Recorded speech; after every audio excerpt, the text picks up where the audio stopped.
Welcome back to our channel Kiruthika energy essence. So நம்ம இன்னைக்கு பிடிபிஆர்டி appointment அப்டேட்ல ரொம்ப முக்கியமான சில விஷயங்களை பத்தி தான் டிஸ்கஸ் பண்ண போறோம். ஸோ இன்னைக்கு நான் அவைலபிள் போஸ்ட் இப்போ 4 சப்ஜெக்டுக்கான சிவி அதாவது ப்ரொவிஷனல் செலெக்ஷன் லிஸ்ட் வந்துருச்சு. ஸோ கிட்டத்தட்ட 996 போஸ்டிங் 1000 போஸ்டிங்கான செலெக்ஷன் ஆர்டர் வந்துருச்சு.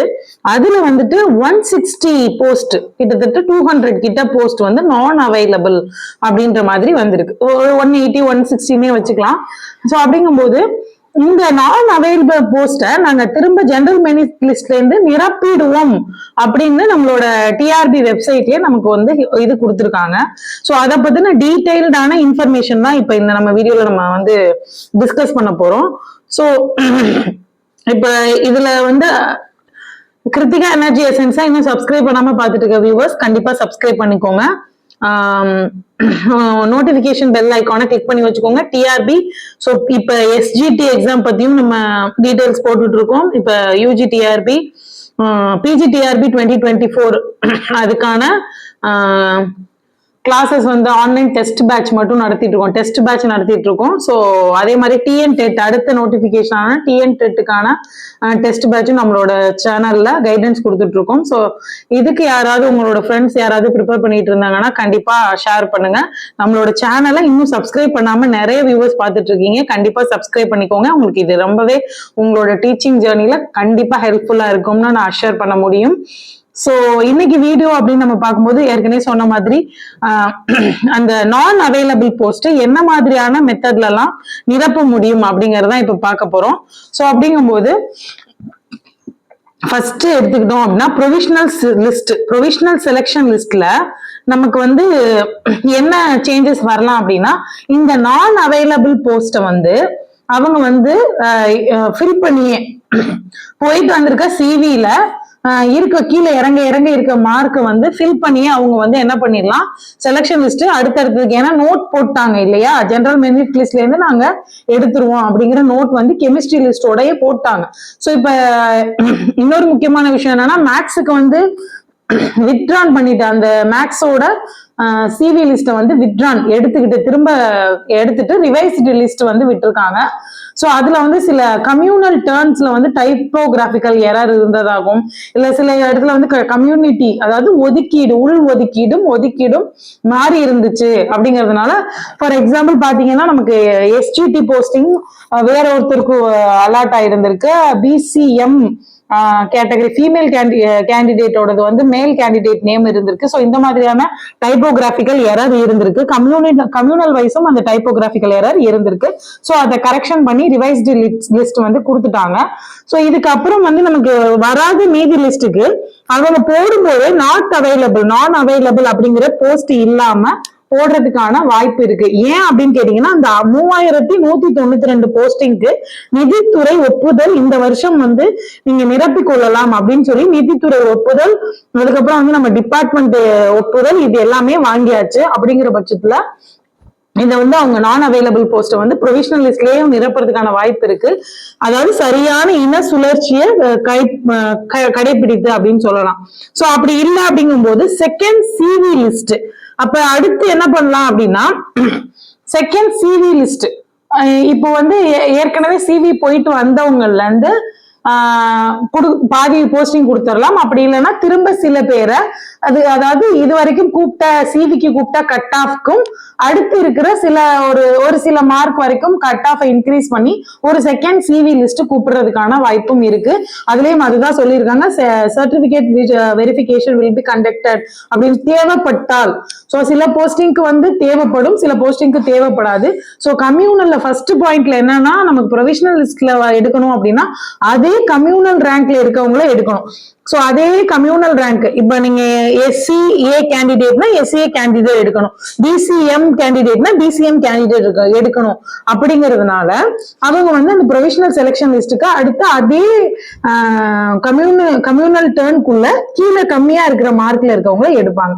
அப்படி இல்லையா செகண்ட் டைம் என்ன பண்ணலாம் அப்படின்னா செகண்ட் சிவி லிஸ்ட் அப்படிங்கும் போது போன தடவை பேக்லாக் வேகன்சியா வந்ததை பிவின்னு கொடுத்துருப்பாங்க, இந்த தடவை உள்ள கரண்ட் வேகன்சியா சிவின்னு கொடுத்துருப்பாங்க. சோ கரண்ட் வேகன்சியா மாத்திட்டு நான் அவைலபிள் போஸ்ட் வந்து கரண்ட் வேகன்சியா மாத்திட்டாங்க அப்படின்னா, இப்ப ஃபார் எக்ஸாம்பிள் நமக்கு 160 போஸ்டிங் வந்து கரண்ட் வேகன்சி இருக்கு அப்படின்னா, அத வந்து 160க்கு எவ்வளவு ரிசர்வேஷன் வரும், எத்தனை பிசி கம்யூனிட்டி, எத்தனை ஜெனரல் டர்ன்ல வரும் அப்படின்னு ஒரு புது லிஸ்ட் ரெடி பண்ணி போடுறது வந்து செகண்ட் சிவி லிஸ்ட்னு சொல்லலாம். சோ அடுத்து பாத்தீங்க அப்படின்னா மியர்லி செகண்ட் ஆடண்டமும் இது கூடவே சேர்ந்து வந்துடும். சோ இதுவும் அதுவும் மியர்லி சேம் ப்ராசஸ் தான். செகண்ட் ஆடண்டம் அப்படின்னு நீங்க எடுத்துக்கும் போது இப்ப இந்த போஸ்டிங் மட்டும் 160 போஸ்டிங் இருக்கு. சோ இது மாதிரி மீதி எத்தனை போஸ்டிங், ஒரு 500 போஸ்டிங் இருக்கு, நான் அவைலபிள் போஸ்ட் எல்லா சப்ஜெக்டும் சேர்த்து 500 இருக்கு அப்படிங்கும்போது இந்த 500க்கு ஹரிசாண்டல் அண்ட் வெர்டிகல் ரிசர்வேஷனை கனெக்ட் பண்ணி, ஹரிசாண்டல் அண்ட் வெர்டிகல் ரிசர்வேஷனை கனெக்ட் பண்ணி அதுக்கு ஒரு ஆடண்டம் நமக்கு எப்படி ஃபர்ஸ்ட் ஆடண்டம் வந்து கரெக்டாக ஹரிசாண்டல் அண்ட் வெரிஃபிகேஷனோட டேபுலர் காலத்தோட வந்துச்சோ, அதே மாதிரி செகண்ட் ஆடண்டம் எப்படி வந்துச்சோ அதே மாதிரி இன்னொரு ஆடண்டம் போட்டு இன்னொரு 500 போஸ்டிங்கோ 1000 போஸ்டிங்கோ அவங்க ஆடண்டம் போட்டு அதுக்கப்புறம் ஒரு செகண்ட் சிவி கூப்பிடுறதாகவும் இருக்கலாம். ஸோ செகண்ட் சிவி டைரக்டா போடும்போதும் அந்த கரண்ட் பேக்லாக் வேகன்சியை ஷார்ட் வால் எஸ்எஃப்ன்ற ஷார்ட் வால் வேகன்சியா டைரக்டா கரண்ட் வேகன்சியா மாத்தினாலும் வர முடியும். அதுக்கப்புறம் பாத்தீங்க அப்படின்னா இந்த செகண்ட் ஆடம்ல கரண்ட் வேகன்சி ஃபுல்லா கிரியேட் பண்ணி வச்சுக்கிட்டு திரும்ப ஆடண்டம் போட்டு புதுசாவே அந்த சிவி லிஸ்ட்ல இருந்து நமக்கு என்ன பண்ணுவாங்க அப்படின்னா ஜெனரல் மெரிட் லிஸ்ட்ல இருந்து திரும்ப கம்யூனல் டர்ன் வைஸ்.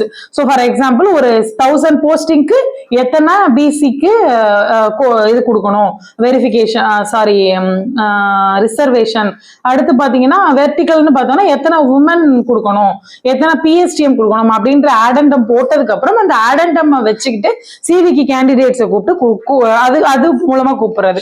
சோ எப்படி இருந்தாலும் இப்ப வந்து ஒரு 1000 போஸ்டிங்க்கு உங்களுக்கு 160 அப்படின்னு வரும்போது ஒரு